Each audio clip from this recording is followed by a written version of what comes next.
Sige, kahit ikaw DDS na nakikinig ngayon, biruin mo ha, tatanggalin mo si Marcos. Ipapalit mo si Sara. Tamad. Walang ginagawa. Walang accomplishment. Nananakit ng ordinaryong tao.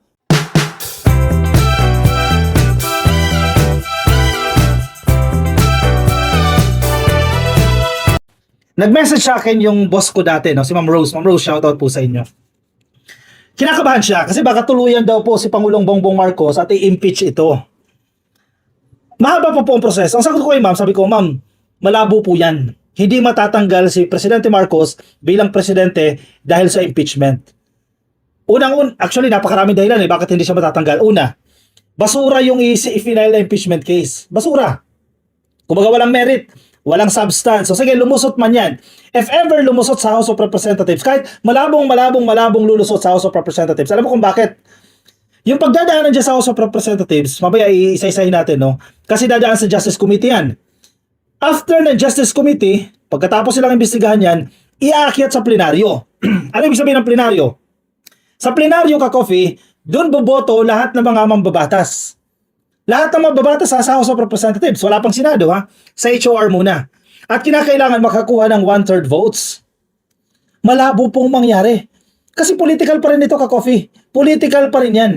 Malabo makakuha ng 1/3 votes itong impeachment case ni PBBM. Sabihin na natin, worst case scenario, lumabas sa Justice Committee. Committee level pa lang ha, committee. Committee, after ng committee, mas malawak, plenaryo, di ba? Sabihin na natin, lumusot sa committee.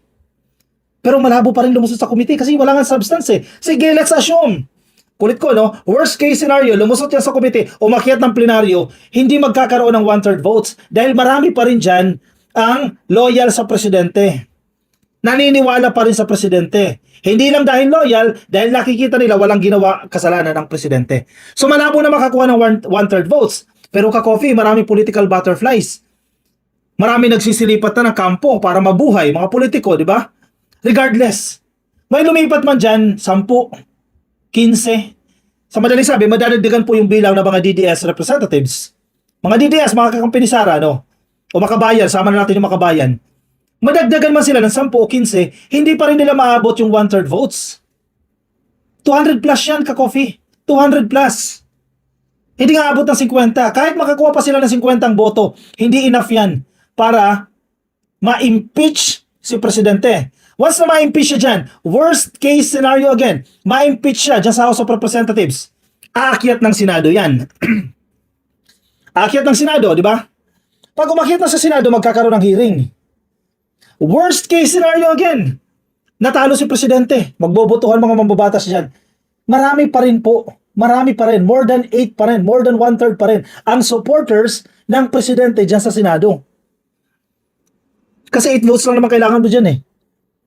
Sa madaling sabi, kahit umakyat pa yan mula sa committee level, ang daming level ha, committee level, plenaryo, hearing sa Senado, magbotohan dyan sa Senado, hindi pa rin po makakakuha ng enough number para matanggal si Presidente Marcos. So I assure you, 100 million %, ang dami niya no, 1 billion %, hindi matatanggal si Presidente Marcos dahil sa impeachment. Ka-coffee ngayong taon yan. Kasi may 1-year rule ban. So nagsimula na yan. Dahil consolidated na po yan. Nasa House Committee na po yung impeachment case. 1-year rule ban o next year. Baka naman next year, ka-coffee. Umepal na naman si Chavit Singson at mag-file na naman ang kaso next year. Ka-coffee, baka naman.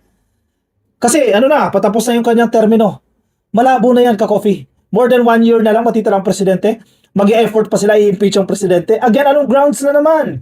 Memang grounds na naman. Hindi po yan mangyayari. I assure you. 100% hindi ma-i-impeach o hindi matatanggal ang presidente dahil po sa impeachment trial. Impeachment trial ha, may decision po o makukonvict, that's the term. Kasi sa House of Representative level pa lang, pwede ka nang ma-impeach eh. Ang tawag na natin dyan, technically, impeach ka na. Kagaya ng nangyari kay Sara, di ba? Technically, impeach na siya sa House of Representatives. Kapag inakyat sa Senado, nagkaroon ng hearing, ang term na natin dyan, convicted. Na-convict siya. Di ba? Na-convict na sa Senado, ibig sabihin nagbotohan na at nakikita nila na may grounds nga na dapat ma-convict ang isang impeachable position. Hindi lahat ng opisyal ng gobyerno ay impeachable. Sino-sino po yung mga impeachable? Presidente, Vice Presidente, yung Supreme Court Chief Justice, at yung Associate Justices. Yung mga nasa constitutional commissions. Ano-ano yung constitutional commissions na yan? Commission on Elections, Commission on Audit, and Civil Service Commission. Yung tatlo na yan, mga constitutional commission. Sila po yung mga impeachable positions. In short, mahaba po yung pagdadaanan ng proseso bago sila matanggal sa pwesto. Ka-coffee, paano matatanggal si presidente? May iba pa silang paraan. Ipakulam nila, sabi nga nila, ipakulam na natin yan para matanggal. Lahat kasi gagawin nila para matanggal ang presidente. Ipakulam natin yan, magkasakit, incapable na siya na maglingkod bilang presidente, yan, pwede nilang matanggal. O wag naman sana, na binawian ng buhay, yan, pwede nilang matanggal yan. People's Initiative, matatanggal nilang presidente, no? Kasi ginawa na nga nila, actually, they tried already. Yung ginawa nila dyan sa Luneta, yung ginawa nila dyan sa EDSA, nagkilos protesta sila dyan, napakarami nila. Let's say, 500,000 o 300,000, bloated lang. 300,000, 100,000. Natanggal ba nila presidente? Hindi. So sa mga BBM supporters, sa mga loyalista kay Ma'am Rose, na lagi nakikinig sa atin, thank you Ma'am and Tito Ox, shoutout po sa inyo. Huwag kayong kabahan. Dahil kakampi ng Diyos, si PBBM, hindi siya hayaan na matanggal dyan. Kasi biruin mo ba naman? Sige, kahit ikaw DDS na nakikinig ngayon, biruin mo ha, tatanggalin mo si Marcos. Tanggalin mo si presidente. Ipapalit mo si Sara. Tamad. Walang ginagawa. Walang accomplishment. Nananakit ng ordinaryong tao. Kayang pagbantaan ng presidente, ang first lady, at ang dating speaker, si Martin Romualdez, na tsutsugin nila. Yun ang ipapalit mo. Malinaw na malinaw, kaya maging yung mga pink at mga dilaw. Dati galit yan sa Marcos eh. Yung mga pink, mga supporters ni Robredo, yung mga liberal, galit yan kay PBBM. Noon, campaign period siguro. Ngayon, yung iba nagbago na, yung iba galit pa rin. Pero, bagamat galit sila kay presidente, they do not support any move or any attempt to replace the incumbent, to replace President Marcos with Sara Duterte or by Sara Duterte. Alam mo kung bakit? Kasi walang matinong ipapalit.